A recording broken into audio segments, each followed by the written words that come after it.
Hey there, it's Roslyn here and welcome to my channel. Today I'm participating in the Team Tiny Treat Hop, and if you want to get in on this delicious goodness, please click that hashtag Team Tiny Treat Hop in my description and it will take you to all the participants' videos. I'm going to show you how I made a super cute treat box for Halloween, and I've taken out some of my Halloween treat stash. And I'm going to determine how big I need to make my box. So I'm just measuring the depth of these treats, and I determined that the box needs to be 3/4 of an inch deep. So to make the box, I brought out this adorable scoreboard by Hunky Dory. It is new to my craft room and I simply love it for making boxes. On the left side, you will see that it says box lid. And on the right side of the scoreboard, you'll see that it says box base. And this will help you make a lid and a base for a box of any kind. So in order to make the base and the lid for this box, I've cut 2 pieces of heavyweight cardstock to 5 3/4 by 7 inches. I'm going to score each side at 3/4 in from the edge all the way around. And that will give me a box where the lid of the box is the same size as an A2 size card, which is 4 1/4 by 5 1/2. I'm just marking that base piece with a B so that I don't forget that that is the base that I'll be working with. I'm going to go to the left side of the scoreboard to create the lid, and I'm also scoring that all the way around at 3/4 of an inch. And the paper is the exact same size as the base. The scoreboard itself just adjusts those score lines slightly so that the base is slightly smaller than the lid of the box. Before I put together the lid and the base, I'm bringing in my Sunny Studios sliding window die, and I'm centering that on the lid portion, and I'm going to run that through my die cut machine.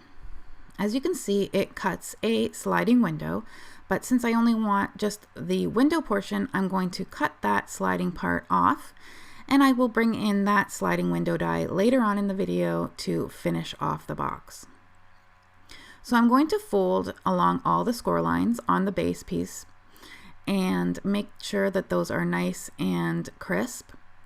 And then I'm going to cut the flaps for the box. I'm going to cut up to the first score line and also a wedge out so that I can fold it nicely into the box and adhere that with adhesive.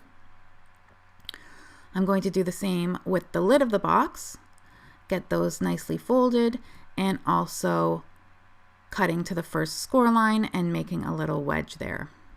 I'm taking my score tape here, and I'm showing you what not to do, and that is to put the tape on the inside of the box. That's not what we want to do. We want to, I'll show you how this is going to fold in to create that box. We want to turn that over so that the top is showing, and we're going to attach the score tape on each of those flaps. Score tape is great when you're doing interactive cards, boxes, or creating your own envelopes because it is instant stick. You don't have to wait for it to dry. So after I've got all the adhesive on there, I will peel the backing off and I will line up the edge of that those 2 flaps and stick those together. So Team Tiny is a small group of creators with less than 1,000 subscribers each, and we do these hops once a month or twice a month to get some traffic on our channels and to help grow our channels. So please take your time and give some love to the other creators on this hop. If you like what you see, give them a thumbs up, and maybe you'll even decide to subscribe. So now that I've got my box all assembled, I'm going to show you that I can put the lid on and it fits perfectly.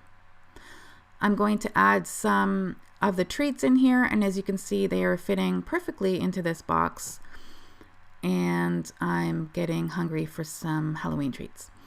So to bring in my Halloween theme, I'm going to stamp up some cute images from this set called Fabulous Halloween from Your Next Stamp. To color up this ghost, I'm using some BV markers. The first one is BV23, and I'm gonna blend that out with BV01. I still want this ghost to look fairly white, but add some dimension to him.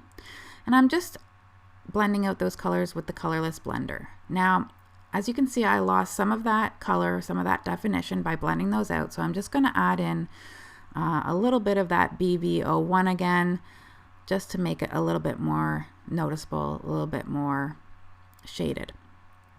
Moving on to the bats, I'm using some cool grays. Oh, these bats are like the cutest. I love them. C9 was my first color. And the next color I'm bringing in is C5 to blend out the C9. And then I'm going to bring in C3. And you'll see that I'm going to keep going over the blends until I get them exactly how I like them. With this little bat, I colored in his nose black. But on the second bat, which I didn't show coloring for, I'm going to use R22 for his nose and the inside of his ear, and I really like how that looked as well. So I just have a little bit of variation in my images. As you can see, I'm going back and forth over and over until I like the blend that I have. So for the oranges, for the candy corn, I'm using YR09 on the outer edge, and then I blend in with YR07 and end with YR16. And to finish off the candy corn, I'm coloring the yellow portion with Y17, Y35, and Y21. And as you can see, I'm just keeping the darkest color on the edge of the image here to make it look a little bit more rounded. To add a little bit more personality, I'm taking a little happy face stamp from the stamp set, which is awesome. I love that there's an option to put the happy face in or to leave it plain. And I'm just stamping that over top on the orange portion to make those little candy corns come alive. So off screen, I'm going to fussy cut those images out and continue on making my box lid. So for the box lid, I've cut a piece of this pattern paper to 4 1/4 by 5 1/2. This pattern paper is from CC Designs Halloween paper pack. And I've cut the sliding window die once again in the center of that piece of paper. And I am folding those score lines and burnishing them to make them nice and crisp.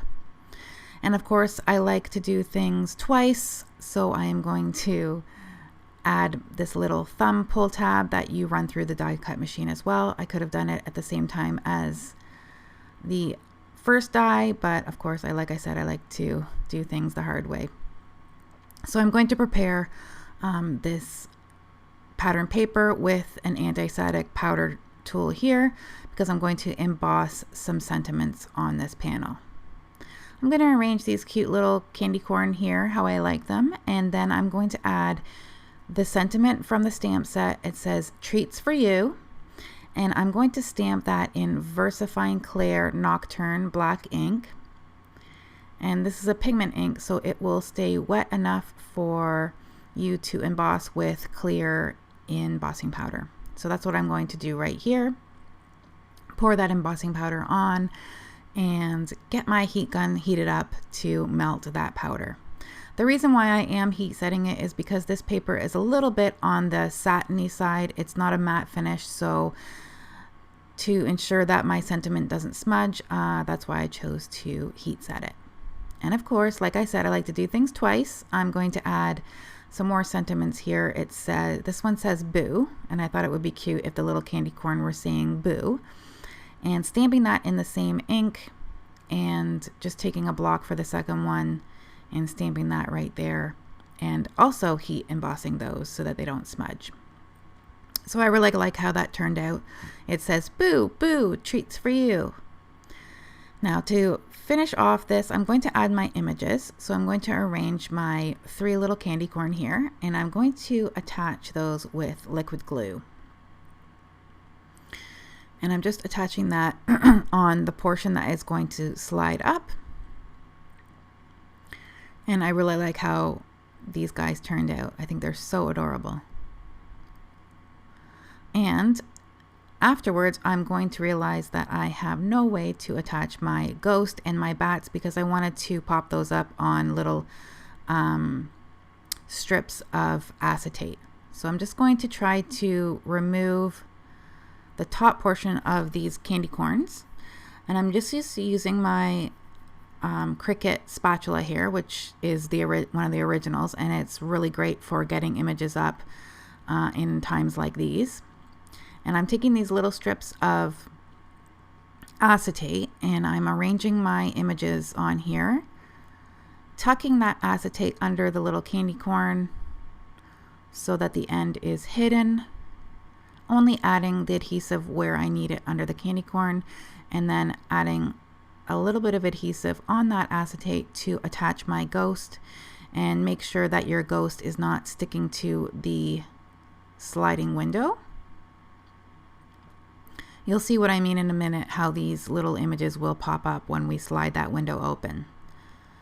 And I'm going to do the same with the two bats. I just cut the acetate a little bit shorter so it gives some interest here and doesn't overlap the images. And I'm going to get my third one down as well. Another way that you can achieve this look is by putting a piece of paper on the bottom half of the sliding window portion and hiding the acetate pieces under that piece of paper. So I'm getting all of my images on here and I'm checking that it's not stuck. And I'm going to bring in the sliding portion of the window, the mechanism that will help that window open up. That piece of pattern paper is 3 1/4 by 4 7/8 of an inch.